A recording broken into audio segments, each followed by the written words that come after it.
You know, this one's a little bit more difficult to talk about because the idea itself is so, I think radical is the best way we're going to describe it here. Today we're talking about an idea that was brought up over here on the Toronto Star in an article published 2 days ago by David Feschuk. It's a very weird idea, but here is the premise. What if the Toronto Maple Leafs experimented with 3 defensemen and 2 forwards? It's worth a shot. So, this article goes over the premise of having, instead of what is normally 3 forwards and 2 defensemen on the ice at a time, 3 D-men instead. And that in itself is a very weird idea, you know? We don't see anything like this ever being discussed in the hockey world ever, but let's go over onto the article and read exactly what goes on. The article goes over and brings up Jack Hahn. That is a name that we have mentioned on this YouTube channel before. He was the mastermind behind the idea on whether or not it was time to worry for Erik Karlsson. He's a guy who worked with the Toronto Maple Leafs. He worked with the Toronto Marlies as well, and he has his own blog. Well, what this article goes over here on the Toronto Star is exactly what was hinted at in a blog post that he made in a recent edition. Take a look at this. In a recent edition of his Hockey Tactics newsletter, Hahn discussed the potential merits of icing 2 forwards in front of 3 defensemen, as opposed to the typical allotment of 3 and 2. Hahn is of the belief that Sheldon Keefe, with whom Hahn worked with on the Marlies, may be inclined to try such a strategy in the upcoming season. I haven't talked to Sheldon since writing about that concept, but I would say the likelihood is pretty high. I think you'll see some of that, Hahn said. Now, the next part of this article goes over why exactly you would want to do this, and it starts off by going over a little bit of a history lesson. They discuss the whole fundamentals of soccer, aka football, and how different teams had different strategies in playing different players up high towards the front of the net, because, hey, spoiler alert, soccer is a sport that also has 2 nets and 1 projectile you're trying to get into the opposing team's net. They're quite similar sports in that respect.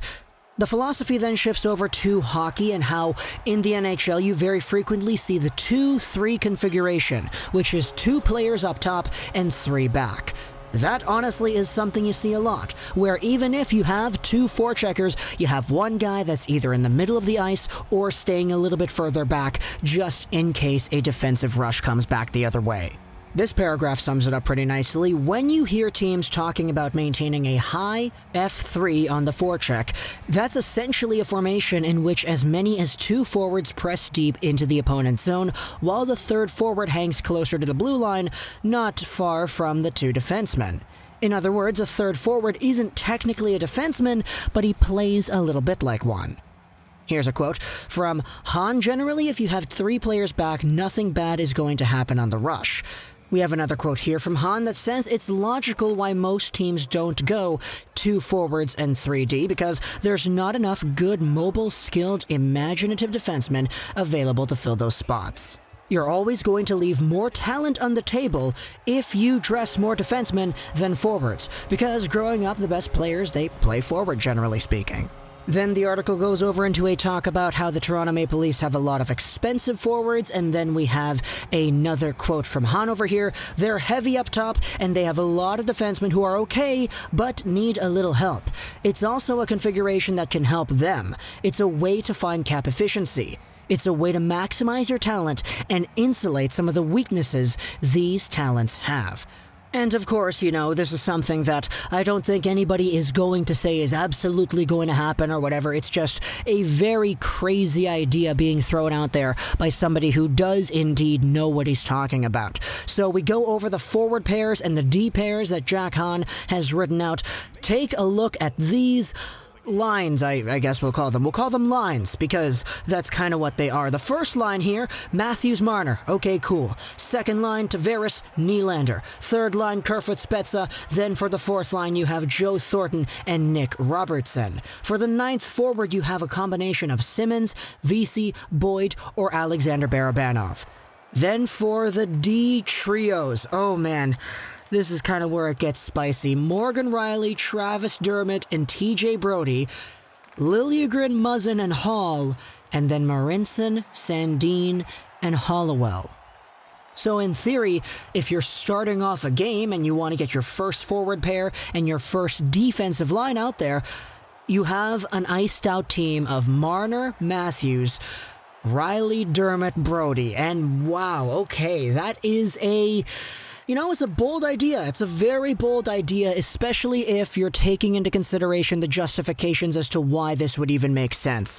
Because when it comes to the overall deployment and the way that these players shift around the ice, how they move and how they position themselves, I think it is very fair to say that, hey, most of the time the third forward is not really doing forward-like stuff. He's kind of hanging around back. He's being the extra D-man to support the rush the other way. He's not really playing as a forward in a lot of situations. So, if you want to just go all out, why don't you say, let's just get 3 defensemen out there, reserve the energy for our forwards, and allow the 2 guys on the first forward line to go out there, go all out, and not really have too much else to deal with. It's going to be them against the other team. And man, that's so weird to think about. My question is, if that's the case, how do the face-offs work? Do you have yourselves a normal-looking face-off where you have 3 guys on the red line or on the face-off circle and you have just the other 2 defenders on the back? If you're in the offensive zone or the defensive zone, I think it would be easy to say, okay, take your third defenseman and put him on the outside. Your 2 forwards will be in the center position and in the inside. But what about the center ice faceoff? That's a very interesting little thing to think about as well. But then when you think about the overall way that defenders usually learn how to play the game, there are a whole bunch of other philosophical differences that come up in here. Because if you have yourselves a position where you need 3 guys on the breakout, your third defender has the puck on your own blue line, and he sees the other 2 forwards going up ahead, but he's got a whole bunch of space to wheel it himself. It forces defenders to be a little bit more creative, and forces defenders to actually have a little bit more of a swagger to their game, aside from just throwing it up and letting one of the 3 forwards take it instead. It forces somebody else like a Morgan Rielly, for example, to be a little bit more developed on that side. And not to say that Morgan Rielly, of all people, is not going to be able to do that. I'm just pulling a name out of thin air. Obviously, this could have been great if Tyson Barrie was here, because that guy kind of plays a style that I think would have exceeded expectations had he been considered a forward, I guess, or the third defender, I guess you could say.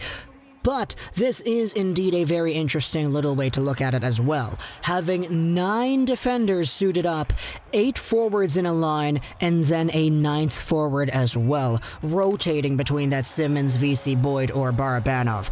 That would be really cool, and I think it would be very revolutionary, honestly, if you see a team go out there and actually try it. I mean, Hans said it himself here, Sheldon Keefe is a guy who, in his opinion, would be interested in the idea, but, it'd be cool. I don't think it's going to happen, but it would be really cool indeed. I'm just trying to think of how every other team in the NHL would respond to that idea and how things would actually go along if that was the case. Imagine a Colorado Avalanche team. You have yourselves some very, very good defenders over there. Cale Makar goes without saying. You have Samuel Girard and you have Bowen Byram. Imagine those guys with McKinnon and Rantanen. Ooh, that's pretty nasty, not gonna lie. Imagine having the Ottawa Senators, a team that has Jake Sanderson, Thomas Chabot, Eric Bronstrom, Tim Stützle, and then whoever you want as a center. You could even throw out a Brady Tkachuk out there. I don't know. Play somebody at center. Tim Stützle, maybe. That sounds deadly. For the Predators, you don't even need forwards anymore, man. Just ice out Roman Josi, Ryan Ellis, Matthias Ekholm, and then whoever up front, and get your things done that way. It's a very weird concept, that's for sure. But oh boy, is it something that I think is interesting enough to talk about, especially when it comes to the Toronto Maple Leafs, because this article was from the Toronto Star. So talk to me in the comments what you think. I'll leave a link down in the description to the article so you can go ahead and read it. I didn't cover everything from the article, but there is a big meaty portion that does exist on that page, so go ahead and check it out if you want to. And comment down in the comments what you think about this whole idea of the Toronto Maple Leafs going for a format that sees 2 forwards and 3 defenders out there on the ice. And I know it's so weird, but just give it some thought, it's very, very interesting. Talk to me in the comments what you think. I hope you enjoyed this video. And bye.